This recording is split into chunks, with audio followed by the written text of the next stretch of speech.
ಸ್ವನರ್ಬನ್ ಅನ್ನೋ ಕಾಡಿನಲ್ಲಿ ಮೇಕೆ ಕುತ್ಕೊಂಡು ಜಿಂಕೆಗಳು ಆಡ್ತಾ ಇರೋದನ್ನ ನೋಡ್ತಾ ಇರುತ್ತೆ. ಅದೇ ಸಮಯದಲ್ಲಿ ಜಿಂಕೆ ಅದ್ರತ್ರ ಬರುತ್ತೆ. ನೀನೊಂದು ಬಂಜೆ, ನಿನಗೆ ಮಕ್ಕಳು ಹುಟ್ಟಿದ್ರೆ ಈ ತರ ನನ್ ಮಕ್ಕಳು ಆಟಾಡ್ಕೊಳ್ಳೋದನ್ನ ನೋಡ್ತೀಯಾ ನೀನು ದರಿದ್ರ.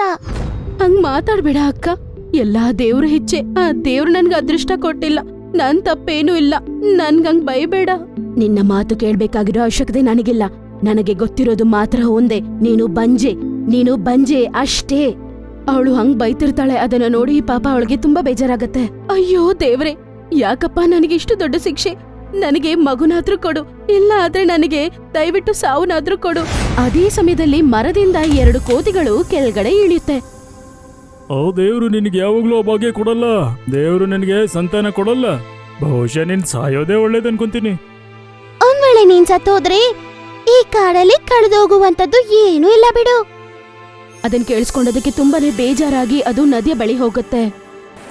ಅಯ್ಯೋ ದೇವ್ರೆ, ನಾನು ಬದುಕಿದ್ರು ಬದುಕದೇ ಇದ್ರು ಯಾವೊಂದು ಪ್ರಯೋಜನನೂ ಇಲ್ಲ. ನಾನು ಸತ್ತೋಗ್ಬಿಡ್ತೀನಿ, ನಾನು ನಿನ್ನ ಬಳಿ ಬಂದ್ಬಿಡ್ತೀನಿ. ಸತ್ತೋಗೋಣ ಅಂತ ನದಿಗೆ ಹತ್ರ ಅದು ಹೋಗ್ತಾ ಇರುವ ಸಮಯದಲ್ಲಿ ಅಲ್ಲಿಗೆ ಒಂದು ನರಿ ಬಂದು ಹೀಗಂತ ಹೇಳುತ್ತೆ. ಅಯ್ಯೋ ನಿಲ್ಲಕ್ಕ, ಆತ್ಮಹತ್ಯೆ ಮಾಡ್ಕೊಳ್ಳೋದು ತುಂಬಾ ದೊಡ್ಡ ತಪ್ಪು. ಯಾಕ್ ನನ್ನ ತಡಿತಿದ್ಯಾ? ನಾನ್ ಯಾಕೆ ಬದುಕಿರ್ಬೇಕು ಹೇಳು? ಎಲ್ಲ ನಾನು ದೊಡ್ಡ ದರಿದ್ರ ಅಂತ ಅನ್ಕೋತಿದ್ದಾರೆ. ನಾನ್ ನಿನ್ನ ದರಿದ್ರ ಅಂತ ಯಾವಾಗ್ಲೂ ಅನ್ಕೊಳ್ಳೋದಿಲ್ಲ. ನಾನಿವತ್ತಿಂದ ನಿನ್ನ ಸ್ನೇಹಿತಿ. ನೀನ್ ನನ್ ಜೊತೆ ಸ್ನೇಹ ಮಾಡ್ತೀಯಾ? ಏನು ನಿಜನಾ? ಹಂಗಂತ ಅವರಿಬ್ರು ಸ್ನೇಹ ಮಾಡಿದ ನಂತರ ತುಂಬಾ ಸಂತೋಷ ಪಡ್ತಾರೆ. ಮಾರನೇ ದಿನ ಶೇರ್ ಸಿಂಗ್ ಎಲ್ಲಾರ್ನೂ ಸಭೆಗೆ ಕರೀತಾರೆ. ಮಹಾರಾಜ, ಈ ಸರ್ತಿ ಕೂಡ ಮಳೆ ಬರ್ಲಿಲ್ಲ ಅಂದ್ರೆ ತುಂಬಾ ಸಮಸ್ಯೆ ಆಗುತ್ತೆ. ಮಳೆಯನ್ನ ಕೊಡೋದು ಆ ದೇವರ ಇಚ್ಛೆ, ಅದಕ್ಕೆ ನಾವೇನ್ ಮಾಡಕ್ಕಾಗುತ್ತೆ? ಮಹಾರಾಜ, ನನ್ ಚಿಕ್ಕವನಾದ್ರು ಒಂದು ಸಲಹೆ ಕೊಡೋಣ ಅನ್ಕೊಂಡಿದ್ದೀನಿ. ಹೇಳು. ನಾವೊಂದು ಭೂತವೈದ್ಯನ ಭೇಟಿ ಹಾಕ್ಬೇಕು. ಭೂತವೈದ್ಯ ಮಂತ್ರ ಹೇಳಿದ್ರೆ ಮಳೆ ಬರ್ಬೋದು ಏನೋ, ನಮ್ಮ ಕಷ್ಟ ಕೂಡ ಹೋಗ್ಬೋದೇನೋ. ನಮಗೆ ಬೇರೆ ದಾರಿ ಕಾಣಿಸ್ತಿಲ್ಲ, ಬನ್ನಿ ಭೂತವೈದ್ಯನ ಹತ್ರ ಹೋಗೋಣ. ಎಲ್ಲರೂ ಅಲ್ಲಿಂದ ಊಜ ಹತ್ರ ಹೋಗ್ತಾರೆ. ಓಂ ಹ್ರೇಂ ಕ್ರೇಂ ಚಾಮುಂಡಿಯೇ ನಮಃ. ಓಂ ಹ್ರೇಂ ಕ್ರೇಂ ಚಾಮುಂಡಿಯೇ ನಮಃ. ಬಾಬಾ, ನಮ್ಗೆ ನಿಮ್ಮ ಸಹಾಯ ಬೇಕು. ಹೇಳಿ, ನಾನ್ ನಿಮ್ಗೋಸ್ಕರ ಏನ್ ಮಾಡ್ಬೇಕು? ಬಾಬಾ, ಈ ಸರ್ತಿ ಕಾಡಲ್ಲಿ ಮಳೆ ಬಂದಿಲ್ಲ ಅಂದ್ರೆ ತುಂಬಾ ಸಮಸ್ಯೆ ಬರುತ್ತೆ. ಏನಾದ್ರೂ ಪರಿಹಾರ ಇದ್ರೆ ಹೇಳಿ. ಬಾಬಾ ಕಣ್ಣು ಮುಚ್ಕೊಂಡು ಉಪಾಯ ಇದ್ಯಾ ಅಂತ ನೋಡ್ತಾರೆ. ಒಬ್ಬ ಶಕುನ, ಇನ್ನ ಕಾಡಿನ ಪ್ರಾಂತ್ಯದಲ್ಲಿ ಒಂದು ದುರ್ಭಾಗ್ಯ ಪ್ರಾಣಿ ಬಂದಿದೆ. ದೌರ್ಭಾಗ್ಯದ ಪ್ರಭಾವನ? ಹೌದು. ಸಂತಾನ ಇಲ್ಲದೆ ಇರುವಂತ ಒಂದು ಮೇಕೆಯ ಕಾರಣದಿಂದ ನಿಮ್ಮ ಕಾಡಲ್ಲಿ ಮಳೆ ಬರ್ತಾ ಇಲ್ಲ. ಆ ಮೇಕೆಯ ದೌರ್ಭಾಗ್ಯವನ್ನ ನಾನು ಯಾವಾಗ್ಲಿಂದನೂ ಹೇಳ್ತಿದ್ದೀನಿ. ನೀವು ಮೇಕೆನ ಕಾಡಿನಿಂದ ಯಾಕೆ ಹೊರಗಡೆ ಆಗ್ತಿಲ್ಲ? ಬೇಲನ ಎಲ್ಲಾರು ಕಾಡಿನಿಂದ ಕಳಿಸ್ಬೇಕಂತ ಅನ್ಕೊಂಡು ಬೇಲ ಎಲ್ಲಿದನು ಅಂತ ನೋಡಕ್ಕೆ ಅವರು ಹೋಗ್ತಾರೆ. ಆ ದೌರ್ಭಾಗ್ಯವತಿನ ದೂರ ಇಡಿ.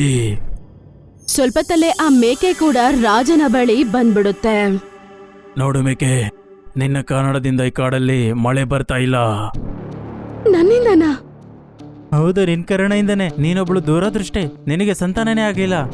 ಮಗುನು ಕೊಡೋದು ಹೆಂಗೆ ಆ ದೇವರ ಇಚ್ಛೆನೋ ಅದೇ ತರ ಮಳೆ ಬರೋದು ಕೂಡ ದೇವರ ಕೈಯಲ್ಲಿದೆ. ಇದ್ರಲ್ಲಿ ನಂದೇನ್ ತಪ್ಪಿದೆ ಹೇಳಿ? ಅದೆಲ್ಲ ನನಗೆ ಗೊತ್ತಿಲ್ಲ. ಈ ಕಾಡು ಒಳ್ಳೇದಕ್ಕೋಸ್ಕರ ನೀನಿವತ್ತೇ ಕಾಡನ್ನ ಬಿಟ್ಟು ಹೊರಟೋಗ್ಬೇಕು. ಇದು ನನ್ನ ಆದೇಶ. ರಾಜನ ಆದೇಶದ ಪ್ರಕಾರ ಅವಳು ಕೂಡ ಕಾಡನ್ನು ಬಿಟ್ಟು ಹೋಗಕ್ಕೆ ತಯಾರಾಗ್ತಾಳೆ. ನಿಲ್ಲು ಮೇಕೆ, ನೀನ್ ಹೋಗ್ತಿದೆ ಕಾಡನ್ನು ಬಿಟ್ಟು, ನಾನು ನಿನ್ ಜೊತೆನೆ ಬಂದ್ಬಿಡ್ತೀನಿ. ಬೇಡ, ಇದು ನನ್ನ ಶಿಕ್ಷೆ. ನೀನ್ ಯಾಕೆ ನನ್ ಜೊತೆ ಬರ್ಬೇಕು? ನಾನು ನಿನ್ನ ಸ್ನೇಹಿತಿ. ಬೇಡ, ಆದ್ರೂ ನೀನು ಶಿಕ್ಷೆ ಅನುಭವಿಸಬೇಡ.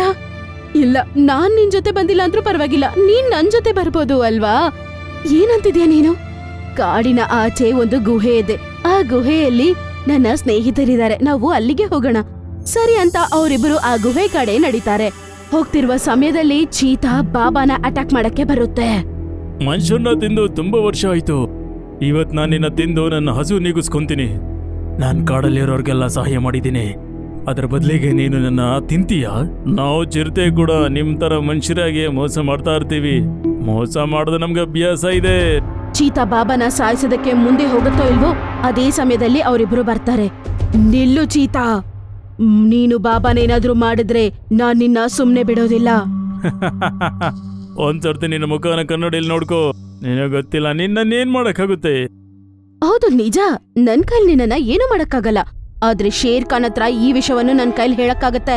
ನೀನ್ ನನ್ ಮೇಲೆ ಹಲ್ಲೆ ಮಾಡ್ದೆ ಅಂತ ಒಂದ್ ವೇಳೆ ಶೇರ್ ಸಿಂಗಿಗೆ ಗೊತ್ತಾದ್ರೆ ಏನಾಗುತ್ತೆ ಅಂತ ನೀನೊಂದ್ಸರಿ ಯೋಚನೆ ಮಾಡು. ಸರಿ ನಾನು ಶೇರ್ ಸಿಂಗ್ ಹತ್ರ ದ್ವೇಷ ಕಟ್ಕೊಳ್ಳಲ್ಲ, ಹಾಗಾಗಿ ಹೋಗ್ತಿದ್ದೀನಿ. ಬಾಬಾ, ನಿನ್ನ ಶಕ್ತಿಗಳನ್ನು ಉಪಯೋಗಿಸಿ ಅವನನ್ನ ನಾಶ ಮಾಡ್ಬೋದಾಗಿತ್ತು. ಆದ್ರೆ ನೀನ್ ಯಾಕೆ ಅವನನ್ನ ಏನೂ ಮಾಡಿಲ್ಲ? ಯಾಕಂತ ತಿಳ್ಕೊಬೋದಾ? ಕೇವಲ ಮಂತ್ರದಿಂದ ಇಲ್ಲಿವರೆಗೇನಾದ್ರೂ ಒಳ್ಳೇದಾಗಿದ್ಯಾ? ಆದ್ರೆ ಅಷ್ಟು ದೊಡ್ಡ ಶಿಕ್ಷೆ ನನಗ್ ಮಾತ್ರ ಯಾಕೆ ಕೊಟ್ಟೆ ಬಾಬಾ? ನನ್ನಿಂದ ತಪ್ಪಾಗೋಯ್ತು. ಆದ್ರೆ ನಿಮ್ಮ ತಪ್ಪಿನಿಂದ ಅವಳ ಜೀವನನೇ ನಾಶನ ಆಯ್ತು. ಎಲ್ಲ ದರಿದ್ರ ಅಂತಿದ್ದಾರೆ. ಆದ್ರೆ ಒಳ್ಳೆ ವಿಷಯ ಏನಂತಂದ್ರೆ ಕಾಡಿನ ಆಚೆ ಇರುವ ಗುಹೆಯಲ್ಲಿ ಅವಳ ಸ್ನೇಹಿತರಿದ್ದಾರೆ. ಅಲ್ಲಿಗೆ ನನ್ನನ್ನ ಕರ್ಕೊಂಡೋಗ್ತಿದ್ದಾಳೆ. ನಾವಿವಾಗ ಮಾತಾಡಿ ಏನೂ ಪ್ರಯೋಜನ ಇಲ್ಲ. ಬಾ, ನಾವು ಗುಹೆ ಕಡೆ ಪ್ರಯಾಣ ಮಾಡ್ಬೇಕೀಗ. ನರಿ ಮೇಕೆನ ಕರ್ಕೊಂಡು ಗುಹೆಯ ಕಡೆ ಹೋಗುತ್ತೆ. ಗುಹೆ ಒಳಗಡೆ ಅವರಿಬ್ರು ಹೋಗ್ತಾರೋ ಇಲ್ವೋ ನೋಡಿ ಸ್ನೇಹಿತರೆ, ನಾನು ಯಾರನ್ನ ಕರ್ಕೊಂಡ್ ಬಂದಿದ್ದೀನಿ. ಅಲ್ಲಿ ಚೀತಾನ ನೋಡಿದ ತಕ್ಷಣ ಮೇಕೆ ತುಂಬಾ ಆಶ್ಚರ್ಯ ಪಡುತ್ತೆ. ಯಾರು ನಾವು ಅಲ್ಲಿ ನೋಡಿದ್ವಲ್ವಾ, ಅದೇ ಬಾಬಾನ ಅಟ್ಯಾಕ್ ಮಾಡ್ತಿತ್ತು, ಅದೇ ಚೀತಾ ತಾನೇ? ಹೌದು, ನಾನು ಅದೇ ಚಿರ್ತೇನೆ. ಆದ್ರೆ ನೀನ್ ಇಲ್ಲೇನ್ ಮಾಡ್ತಿದ್ಯಾ? ಏನ್ ಹೇಳೋದು, ಒಂದ್ ವೇಳೆ ನಾನು ಆ ಬಾಬನ ಹೊಡೆದಿದ್ರೆ ಅಲ್ಲಿ ಶೇರ್ ಸಿಂಗಿಗೆ ಗೊತ್ತಾಗ್ತಾ ಇತ್ತು. ಆದ್ರೆ ಇಲ್ಲಿ ನಿನ್ನ ಸಾಯಿಸಿದ್ರೆ ಅದು ಯಾರಿಗೂ ಗೊತ್ತಾಗಲ್ಲ. ನರಿ, ನೀನ್ ನನ್ನನ್ನ ಮೋಸ ಮಾಡ್ತಿದ್ಯಾ? ತೋಳ ಏನ್ ಹೇಳುತ್ತೆ ಹೇಳು, ನಿನ್ನ ಇಲ್ಲಿ ಕರ್ಕೊಂಬರಕ್ಕೆ ಉಪಾಯ ಮಾಡಿದ್ದೆ ತೋಳ.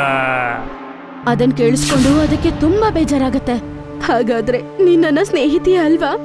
ನಾನ್ ನಿನ್ ಜೊತೆ ಸ್ನೇಹ ಮಾಡ್ತಿದ್ರೆ ನೀನ್ ಈ ಜಾಗಕ್ಕೆ ಬರ್ತಿರ್ಲಿಲ್ಲ ಅಲ್ವಾ? ಹಾಗಾದ್ರೆ ಸ್ನೇಹದ ಹೆಸರ ಮೇಲೆ ನನ್ನನ್ನ ಮೋಸ ಮಾಡ್ಬಿಟ್ಯಾ? ಇದು ಕಾಡಲ್ವಾ ಮೇಕೆ? ಜೀವನ ಸಾಗಿಸ್ಬೇಕಂದ್ರೆ ಮೋಸ ಮಾಡ್ಬೇಕು. ನೇತ್ರರೇ, ತುಂಬಾ ಹಸಿವಾಗ್ತಾ ಇದೆ, ಬೇಗ ಇದನ್ನ ಸಾಯಿಸ್ಬಿಟ್ರಯ್ಯ.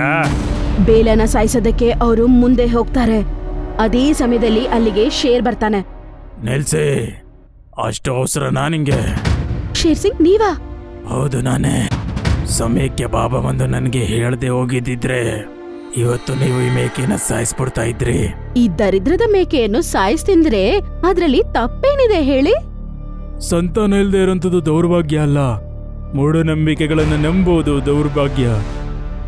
ನೀವು ಚಿರತೆ ಜೊತೆ ಸೇರ್ಕೊಂಡು ಬಾಬಾನ ಬಿಟ್ಬಿಡೋ ಅಂತ ಡ್ರಾಮಾ ಮಾಡಿದ್ರಲ್ಲ, ಆಗ ನಿಮ್ಗೆ ಅನ್ಸಿರುತ್ತೆ ಮೇಕೆನೆ ಸಾಯಿಸುವಂತ ಉಪಾಯ ನೆರವೇರ್ತು ಅನ್ಕೊಂಡ್ರೇನೋ.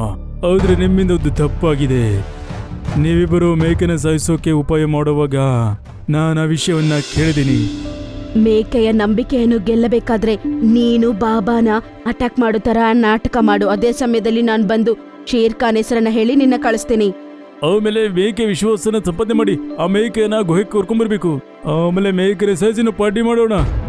ಆದ್ರೆ ನೀವು ಆಡಿರೋಂಥ ಡ್ರಾಮಾ ಗೊತ್ತಾದ್ಮೇಲೆ ಬಾಬಾ ಬಂದು ಎಲ್ಲ ನನಗೆ ಹೇಳಿದ್ರು. ಮತ್ತೆ ಅದನ್ನ ಬದುಕ್ಸೋಕೆ ನಾವಿಲ್ಲೇಗೆ ಬಂದ್ವಿ. ನಾವು ತಪ್ಪು ಮಾಡ್ಬಿಟ್ಟಿವಿ, ನಮ್ಮನ್ನ ಬಿಡ್ಬೇಡಿ. ಶೇರ್ ಸಿಂಗ್ ತಪ್ಪು ಮಾಡ್ದವನ್ನ ಕ್ಷಮಿಸ್ತಾನೆ ಹೊರತು ದ್ರೋಹ ಮಾಡ್ದವನ್ನಲ್ಲ. ಇವತ್ತಿಂದ ನಿಮ್ಮ ಮೂವರನ್ನು ಈ ಕಾಡಿಂದ ಹೊರಗಡೆ ಆಗ್ತಾ ಇದ್ದೀನಿ. ಇನ್ನು ಮೇಕೆನ ಗೌರವದಿಂದ ನಮ್ಮ ಕಾಡು ಕರ್ಕೊಂಡು ಹೋಗ್ತೀವಿ. ಡೇಲಾಲಣ್ಣ ಕ್ಷಮಿಸಿ, ನೀವು ನಮ್ಮ ಪೂರ್ತಿ ಖಾನ್ದಾನಕ್ಕೆ ಜೀವದಾನ ಕೊಟ್ಟಿದ್ದೀರ ಮಹಾರಾಜ್ರೆ. ಶೇರ್ ಸಿಂಗ್ ಮಹಾರಾಜರಿಗೆ ಜೈ. ಆಮೇಲೆ ತುಂಬಾನೇ ಮರ್ಯಾದೆಯೊಂದಿಗೆ ಬೇಲನ ಕಾಡಿಗೆ ಕರ್ಕೊಂಡ್ ಬರ್ತಾರೆ. ಬೇಲ ಕಾಲ್ ಹೆಜ್ಜೆ ಆ ಕಾಡೊಳಗಡೆ ಇಟ್ಟಿದ ತಕ್ಷಣ ಮಳೆ ಬರಕ್ಕೆ ಶುರುವಾಗತ್ತೆ. ನೋಡಿದ್ರ, ನಾನು ಹೇಳಿದ್ನಲ್ಲ, ಸಂತಾನ ಇಲ್ಲದೆ ಇರೋಂಥದ್ದು ದೌರ್ಭಾಗ್ಯ ಅಲ್ಲ, ಮೂಢನಂಬಿಕೆಗಳನ್ನು ನಂಬೋದೇ ನಿಜವಾದ ದೌರ್ಭಾಗ್ಯ. ಅವಾಗಿಂದ ಬಾಬಾ ಈ ಮೂಢನಂಬಿಕೆಗಳನ್ನ ಬಿಟ್ಬಿಡ್ತಾನೆ. ಸ್ವಲ್ಪ ತಿಂಗಳ ನಂತರ ಬೇಲ ಮೇಕೆಗೆ ಒಂದು ಮಗು ಹುಟ್ಟತ್ತೆ. ಮತ್ತೆ ಅವರು ತುಂಬಾ ಸಂತೋಷವಾಗಿ ಜೀವನ ಸಾಗಿಸ್ತಾರೆ. ನಿಮ್ಗೆ ನಮ್ಮ ವಿಡಿಯೋ ಇಷ್ಟ ಆಗಿದ್ರೆ ಕೂಡಲೇ ನಮ್ಮ ಚಾನೆಲ್ ಅನ್ನ ಸಬ್ಸ್ಕ್ರೈಬ್ ಮಾಡಿ. ಮತ್ತೆ ವಿಡಿಯೋನ ಲೈಕ್ ಮತ್ತೆ ಶೇರ್ ಮಾಡೋದನ್ನ ಮರಿಬೇಡಿ. ಧನ್ಯವಾದ.